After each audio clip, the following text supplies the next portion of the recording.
নমস্কার, তনহিস লাইফস্টাইলে সবাইকে স্বাগত। আশা করি সকলে ভালো আছেন, সুস্থ আছেন, আমরাও ভালো আছি। তবে যে পরিমাণে গরম পড়তে শুরু করে দিয়েছে, কতদিন যে ভালো থাকতে পারবো তা জানা নেই। এই গরমে কাজ তো করতেই হবে, বসে তো থাকতে একেবারেই পারা যায় না। আর যখন ক্যামেরার সামনে আসি ফ্যানটা কিন্তু অফ থাকে, কারণ ফ্যান চলাকালীন আমরা কোনো রকম ভয়েস দিতে পারি না। যখন কুকিং চ্যানেলে শ্যুট করার পর ভয়েস ওভার দিই, পুরো একদম সমস্ত ঘর মানে সবকটা জানলা বন্ধ করে, ফ্যান অফ করে, এসি বন্ধ করে ভয়েস ওভার দিতে হয়। তা না হলে চারিদিক থেকে এত আওয়াজ আসে, ভীষণই খারাপ লাগে ভিডিওটা শুনতে গেলে। আমার প্রথম ভিডিওগুলো একটু এরকম খারাপ শোনাতো। আপনারা হয়তো অনেকেই যারা বহু দিনের আমার ভিউয়ার্স, তারা নোটিস করেছেন যে আগে বেশ একটু ভয়েস আসতো। মাইক তো ব্যবহার করাই হয়, কিন্তু তা সত্ত্বেও জানলা দরজা বন্ধ করে, ফ্যান বন্ধ করে এই সমস্ত কাজ করতে হয়। তো সে যাই হোক, কাজ তো করতেই হবে, সে গরম হোক বা ঠান্ডা বা বর্ষা। আপনারা এই গরমে কেমন আছেন? আমি বেশ যথেষ্টই চাপে আছি, না গরমের জন্য নয়, কাজের জন্য। তবে আনন্দেও আছি, কারণ আগামীকাল আমার বান্ধবীদের আসার কথা। 94 সালে লাস্ট একসাথে আমরা গল্প, আড্ডা, হাসাহাসি মানে সমস্ত কিছু একসাথে বসে করেছিলাম। তারপর আজ পর্যন্ত আমরা সেই সুযোগটা পাইনি। সকলেই সংসার জীবনে এতটাই আষ্টে পিষ্টে জড়িয়ে পড়েছিলাম যে নিজেদের জন্য সেই সময়টুকু করে উঠতে পারিনি। অনেক দিনের পরিকল্পনার পর মানে 3 তারিখ ডেটটা ঠিক করা হয়েছে। সবাই আসবে, এটা আমার কাছে ভীষণই ভালো লাগছে। সবাই অবশ্য আসতে পারবে না, 5 জনই আসছে, সেটাই ভীষণ ভালো লাগছে। আর মাথায় নানান রকম রান্না বান্নারও চিন্তা করছি, কি কি খাওয়াবো, কি কি রান্না করব। আর ছোট একটু গিফট দেওয়ারও ইচ্ছে আছে, সেগুলো অবশ্য কিনে এনেছি। আজকে অনেক কিছু কাজ আছে, সারাদিন রান্না করা। তাছাড়া এই বাড়িতে এখনো পর্যন্ত কোনো এসি যেহেতু লাগানো হয়নি, সেই জন্য প্রচন্ড গরম লাগছে। রাত্রে ঘুমোতে পারছি না। গতকাল রাতে তো ছেলে লিটারালি উঠে বসেছিল, একদম ঘুমোতে পারছিল না। তাই ভাবলাম এক্ষুনি এসি কেনা যেহেতু পসিবল নয়, আমার আগের ফ্ল্যাটে যে এসিগুলো লাগানো আছে তার মধ্যে একটা এসি এই বাড়িতে নিয়ে আসবো। তারপরে দেখি আস্তে ধীরে এসিগুলো কেনার চেষ্টা করব। তবে এই মুহূর্তে যেহেতু পারছি না, তাই এই ব্যবস্থাটাই নিচ্ছি। আর এর সাথে সাথে আজকে তো অনেক রকম রান্নাবান্না করে রাখার ইচ্ছা আছে, কারণ কালকে সারাটা দিন শুধু গল্প আড্ডার মুডেই থাকবো। কালকে আর কোনো কাজ করার ইচ্ছে নেই। তা দেখা যাক কতটা কি করতে পারি। আর ভিডিওটা এখান থেকেই শুরু করছি, আপনারাও সাথে থাকুন, দেখতে থাকুন আমার আজকের ব্লগটা। ছোটবেলার স্কুলের বন্ধুরাই প্রথমবার আমার বাড়িতে আসছে। আর আমরা সকলেই যেহেতু বাঙালি, সেই জন্য ভাবলাম একদম সিম্পল মেনু এবং দুপুরের খাবার হিসেবে বাঙালি খাবার দাবার খাওয়াটাই আমার মনে হয় আমার মতন সকলেরই ভালো লাগবে। তাই ভাবলাম আমার বন্ধুদের জন্য সম্পূর্ণ বাঙালি মেনুই সিলেক্ট করি। আর বাঙালি মেনু বলতেই যেটা আমাদের প্রথমেই রাখতে হয় গরম ভাতের সাথে, সেটা হচ্ছে শুক্তো। শুক্তো বানাবার জন্য যা যা উপকরণগুলো লাগে, মানে যে সমস্ত সবজিগুলো লাগে, আলু, মিষ্টি আলু বা রাঙা আলু, কুমড়ো, করলা, পেঁপে, সমস্ত কিছু আগে থেকে ভেজে নিয়েছিলাম। তারপরে রাঁধুনি আর আদা বাটা ফোড়ন দিয়ে সমস্ত ভাজা সবজিগুলোকে আবারও একবার দিয়ে তেলের সাথে ভেজে নিয়ে গরম জল দিয়ে সেদ্ধ হতে দিয়ে দিলাম। শুক্তোর রেসিপি অলরেডি আমি আমার তনহির পাকশালা কুকিং চ্যানেলে শেয়ার করেছি, তাই আর আলাদা করে এখানে শেয়ার করলাম না। আর সবজিগুলো ভাজতে ভাজতেই কিন্তু মোটামুটি সেদ্ধ হয়েই গেছে।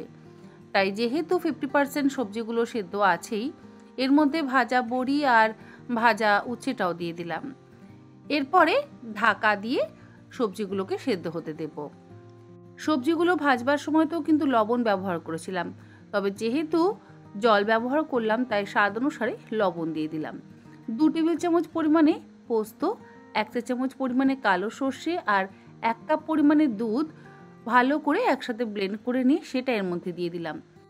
কখনোই ফ্রিজের ঠান্ডা দুধ কোনো গরম রান্নাতে ব্যবহার করবেন না, তাহলে দুধ ফেটে যাবে। আবার অনেক সময় দেখা যায় রান্নাতে আদা ব্যবহার করার পর যদি তার মধ্যে দুধ ব্যবহার করা হয় দুধটা কেটে যায়। সেক্ষেত্রে কি করবেন, দুধের মধ্যে হাফ চা চামচ আটা বা ময়দা মিশিয়ে নিয়ে সেই দুধটা ব্যবহার করবেন, তাহলে কখনোই দুধ কাটবে না।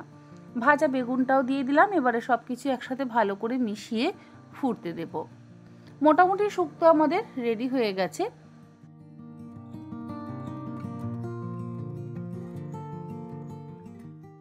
শুক্তোতে মিষ্টি অর্থাৎ চিনির ব্যবহার কিন্তু অবশ্যই করতে হবে, তা না হলে শুক্তোর পারফেক্ট স্বাদ আসবে না। আর সবশেষে ঘি এবং ভাজা মশলার ব্যবহার করতে হবে। ভাজা মশলা বলতে পাঁচফোড়ন আর রাঁধুনি ড্রাই রোস্ট করে নিই, সেটা একদম শেষে ওপর থেকে ছড়িয়ে দিলে শুক্তোর একটা দারুণ গন্ধ হবে। যাই হোক, আমার মোটামুটি শুক্তো কিন্তু রেডি হয়ে গেছে। আর একদম শেষে অল্প একটু আদার রস দিয়ে দিলাম।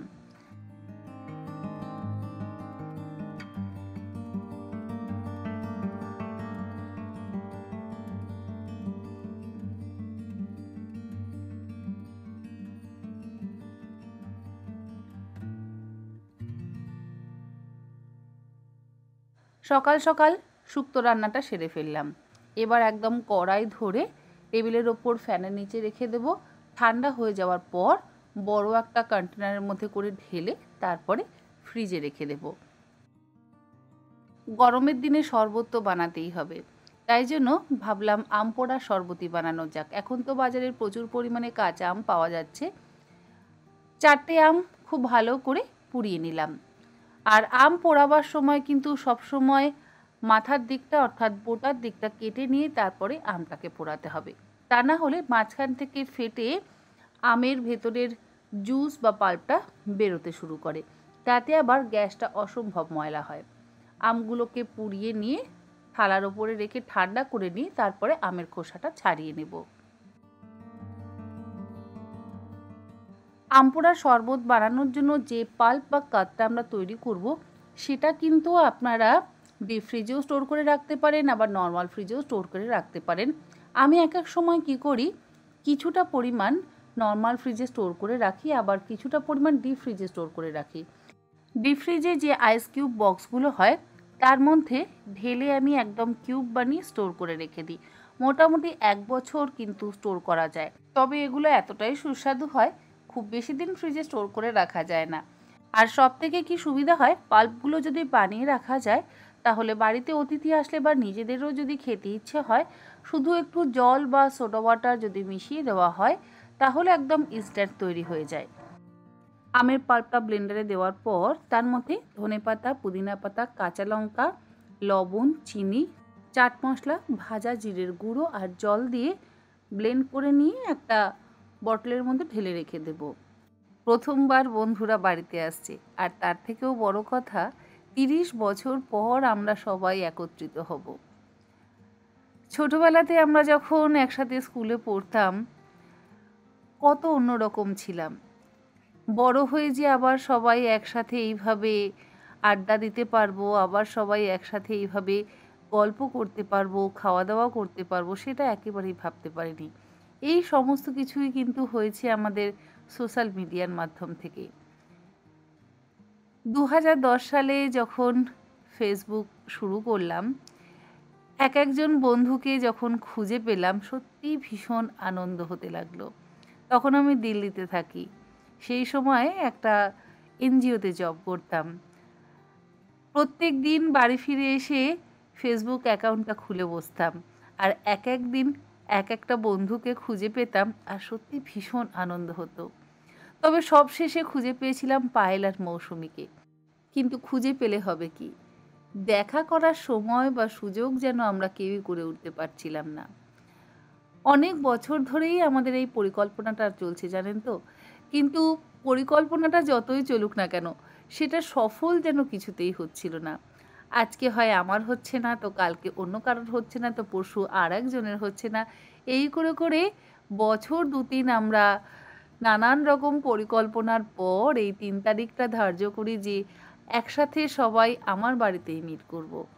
তারপরে আবার হলো কি, কোথায় দেখা করব? কোনো শপিং মলে, নাকি কোনো পার্কে, নাকি কোনো হোটেল বা রেস্টুরেন্টে। তারপরে আমি আর মৌসুমি দুজন মিলে ঠিক করলাম, হয় ব্যারাকপুরে মৌসুমির বাড়িতে, তা না হলে দমদমে আমার বাড়িতে। সেখান থেকে আবার ভাবলাম ব্যারাকপুরে যেতে গেলে পায়েল এবং অরুণিমার হয়তো একটু সমস্যা হতে পারে, কারণ পায়েল থেকে গড়িয়াতে, গড়িয়া থেকে ব্যারাকপুরের ডিস্টেন্সটা বেশ অনেকটাই। তাই আমি আর মৌ দুজন মিলে ঠিক করলাম ব্যারাকপুরে না করে দমদমে আমার বাড়িতেই করা ভালো, মোটামুটি সকলেরই সুবিধা হবে। এদিকে আমার পাগলু বাবুর আবার খিদে পেয়ে গেছে, সে বেশ জোরদার চিৎকার চেঁচামেচি শুরু করে দিয়েছে। এই গরমকালে আমি ওদেরকে না মাঝে মধ্যে নিম পাতা খাওয়াই, তবে পাগলুবাবু পাতা খাওয়ার থেকে নিম ডাল খেতেই বেশি পছন্দ করে, বাকিরা আবার একটু কচি কচি নিম পাতা খেতে পছন্দ করে। যাই হোক, ওদের একটা করে নিম ডাল ধরিয়ে দিলাম, ওরা এবার বেশ মজা করে সমস্ত নিম ডাল খেতে শুরু করে দিয়েছে।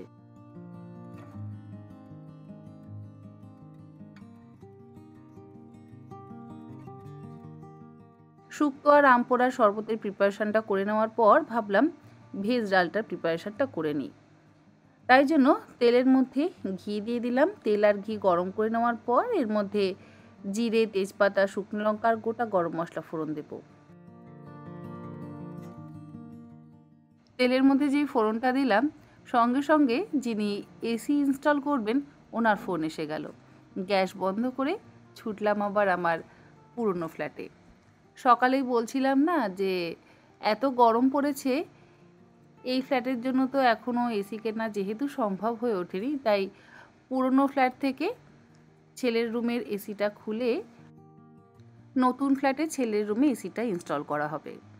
আর অনেক দিন আপনাদের পুরনো বাড়িটাকে দেখানো হয়নি। এই বাড়ি থেকেই শুরু হয়েছিল আমার তন্হির পাকশালা কুকিং চ্যানেলের ইউটিউব জার্নি। আর এই রান্নাঘর থেকে যে কত কত রান্নার রেসিপি আমি আমার কুকিং চ্যানেলে শেয়ার করেছি তা তো বলার কথা নয়। আমার এই বাড়ির সমস্ত কিছু গুছিয়ে রাখে শিলাদি। প্রত্যেক দিন বাড়িতে এসে ঝাড় দিয়ে, ঘর মুছে, ডাস্টিং করে, তার সাথে গাছে জল দিয়ে সব জায়গা নিট অ্যান্ড ক্লিন করে গুছিয়ে রেখে দিয়ে যায়। শিলাদির ওপর সেই ভরসা এবং বিশ্বাস আমরা সকলেই করতে পারি, এবং সেই বিশ্বাসের মর্যাদা শিলাদি একদম সুন্দরভাবে রাখে। আমি থাকি না, কিন্তু শিলাদি একদম সুন্দর করে চারিদিকটা পরিষ্কার পরিচ্ছন্ন করে রেখে দেয়। অন্যদিকে এসিটাও আমার খোলা হয়ে গেছে, এবার এটাকে ওই বাড়িতে নিয়ে গিয়ে তারপর একবার সার্ভিসিং করিয়ে সেটাকে আবার ইনস্টল করব। তবে এখন হবে না, এখন শুধু নিয়ে গিয়ে রেখে দেব, বিকেল 4টের পর ওনারা এসে আবার ইনস্টল করে দেবেন।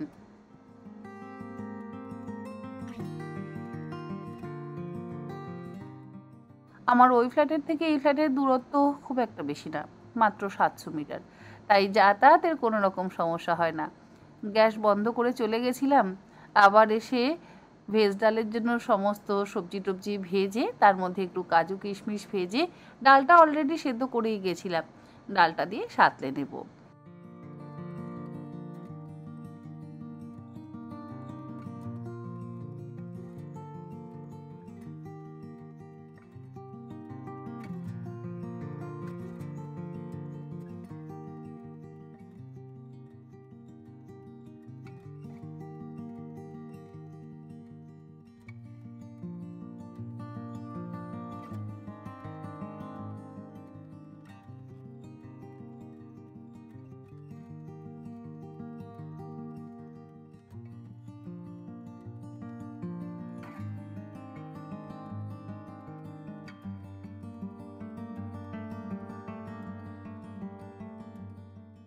ডাল রান্নাটা মোটামুটি কমপ্লিট। সবশেষে এর মধ্যে 2 চা চামচ ঘি আর একটু ভাজা মশলা দিয়ে ঢাকা দিয়ে গ্যাসের ফ্লেমটাকে বন্ধ করে রেখে দেব। তারপরে ঠান্ডা হয়ে গেলে কন্টেনারে ভরে ফ্রিজে রেখে দেব। সকালে যে কড়াইটাতে শুক্তো রান্না করেছি সেই কড়াইটা যেন কেমন একটু কালচে কালচে হয়ে গেছে, আর এই রকম কালচে কালচে কড়াই আমার দেখতে একেবারে ভালো লাগে না। কড়াই বেশ একদম সাদা ধবধবে হবে, পরিষ্কার হবে, দেখতে ভীষণ ভালো লাগে। তাই যে আমের খোসা এবং আমের আটিগুলো ছিল সেগুলোকে এক কড়াই জল দিয়ে ফুটিয়ে নিচ্ছি। এতে কি হবে, আমের থেকে আরও অতিরিক্ত একটু কষ বেরোবে, কড়াইটা একদম সুন্দরভাবে পরিষ্কার হয়ে যাবে। মাংসটা তো 2 দিন আগেই ম্যারিনেট করে রেখে দিয়েছিলাম, এবারে মাংসটা ফ্রিজ থেকে বের করে রেখে দিয়ে ওই বাড়ি চলে গেছিলাম, মানে এসিটা আনইনস্টল করতে চলে গেছিলাম। মাংস ফ্রিজে ম্যারিনেট করে রাখার পর যখন রান্না করতে হবে তার কম করে 1 থেকে 1.5 ঘন্টা আগে ফ্রিজ থেকে বের করে নর্মাল টেম্পারেচারে এনে তবে সেটাকে রান্না করতে হবে। মাংসটা তো আমি প্রেসার কুকারে 2টো সিটি দিয়ে সেদ্ধ হতে বসিয়ে দিলাম। অন্যদিকে পেঁয়াজটা ভেজে নিচ্ছি।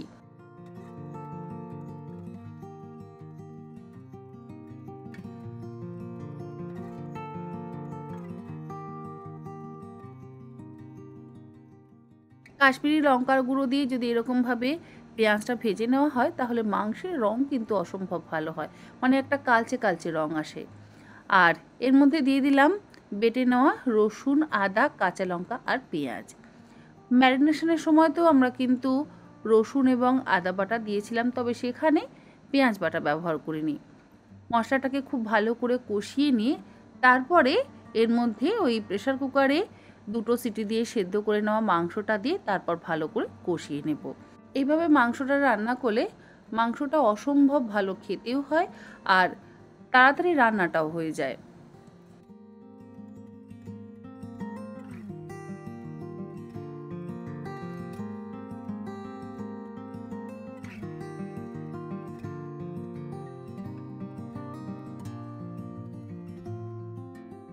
মাংসটা কষাতে কষাতে দই বড়ার প্রিপারেশনটা করে নিচ্ছি। দই বড়ার জন্য বিউলির ডাল তো আগে থেকেই ভিজিয়ে রেখেছি, মোটামুটি 3-4 ঘন্টা আগে ভিজিয়ে রেখেছি। এবার ডালটা বেটে বড়াগুলো বানিয়ে নেব আর তার সাথে দইটাকে ফেটিয়ে নিচ্ছি। একটা বাটির মধ্যে মোটামুটি লিটার খানেক দই নিয়ে নিয়েছি আর সেই দইয়ের মধ্যে দিয়ে দিচ্ছি গুঁড়ো চিনি আর স্বাদ অনুসারে লবণ। সবসময় আমি দই বড়ার দইতে না গুঁড়ো চিনি ব্যবহার করি যাতে মিশতে সুবিধা হয়। এরই মধ্যে স্বাদ অনুসারে লবণ, একটু ভাজা জিরের গুঁড়ো, চাট মশলা আর কাশ্মীরি লঙ্কার গুঁড়ো দিয়ে একদম ভালো করে ফেটিয়ে নেব।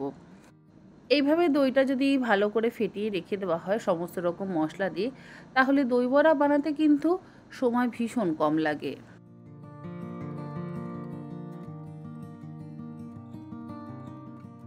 দই বড়ার জন্য দইটা তো রেডি করে নিয়েছি। এবারে ভিজিয়ে রাখা ডালটা গ্রাইন্ডিং জারের মধ্যে দিয়ে একটা কাঁচা লঙ্কা আর অল্প একটু আদা এবং অল্প একটু নুন দিয়ে একদম মসৃণ করে বেটে নেব। তবে অবশ্যই একটু জল দেব যাতে ব্যাটারটা স্মুথ হয়।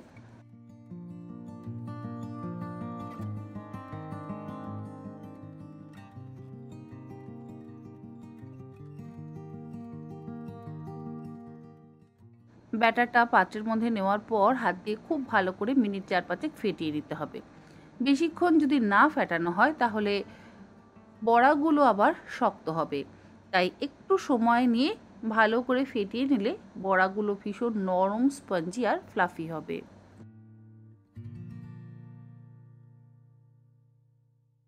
ব্যাটারটা ফেটাতে ফেটাতেই তেলটা গরম হতে বসিয়ে দিয়েছিলাম আর তেলটা তো অলরেডি গরম হয়ে গেছে। এবারে গরম তেলে একটা একটা করে বড়া ছেড়ে দিচ্ছি। আমি এই সমস্ত ভাজাভুজি না আবার লোহার কড়াইতে করি, তাতে কড়াইটা পুড়ে গেলেও মাজতে কোনো সমস্যা হয় না। নিজেই সমস্ত যেহেতু বাসন মাজি তাই নিজের ব্যবস্থা নিজেই করে নিই। ডিশওয়াশারের সমস্ত বাসন কিন্তু খুব ভালো পরিষ্কার হয়, কিন্তু লোহা এবং অ্যালুমিনিয়ামের কড়াই ডিশওয়াশারে একদম ভালো পরিষ্কার হয় না, তাই হাত দিয়ে একদম রগড়ে রগড়ে স্টিল উল এবং ভিম বার দিয়ে পরিষ্কার করতে হয়।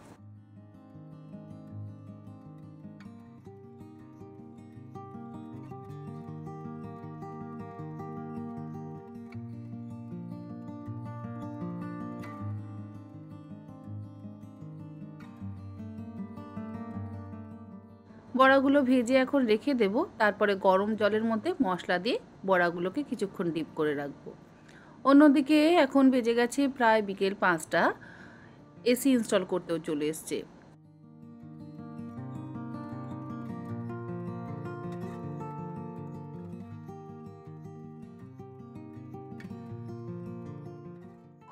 গরমের মধ্যে ছেলেগুলো কাজ করছে দেখে ভারী কষ্ট হচ্ছে, কিন্তু কি আর করা যাবে। আমরাও যেমন রান্না করি গরমের মধ্যে, ওদেরও কাজ করতে হয় রোদ, জল, বৃষ্টি সমস্ত কিছু মাথায় করে।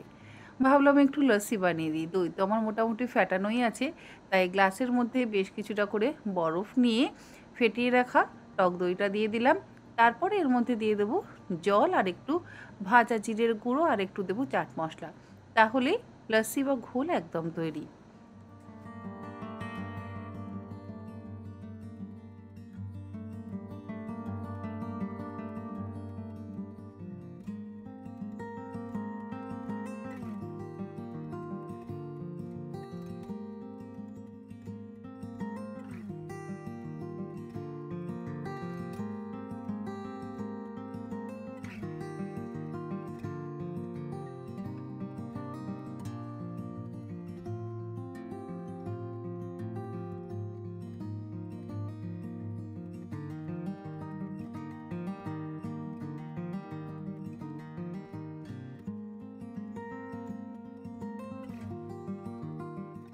লস্যিটা বানিয়ে দেওয়ার পর এদিকে আমি দই বড়ার বড়াগুলো ডিপ করবার জন্য বা ডুবিয়ে রাখবার জন্য একটা মশলা দেওয়া জল তৈরি করে নিচ্ছি।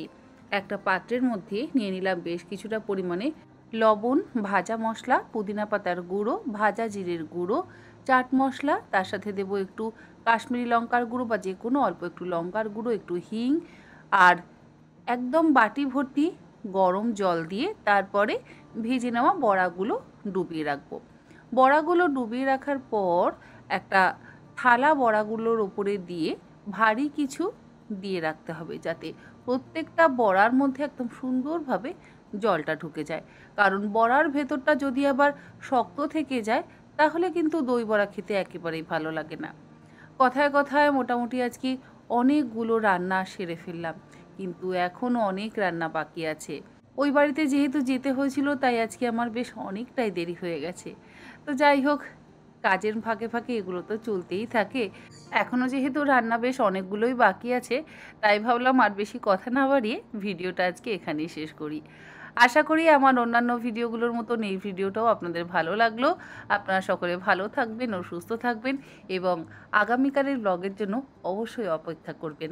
আগামীকাল আসতে চলেছে আমাদের 30 বছর পর সমস্ত বন্ধুদের একসাথে আড্ডা দেওয়ার পালা। তাহলে ভালো থাকুন, সুস্থ থাকুন এবং সকলে আপনারা আনন্দে থাকুন।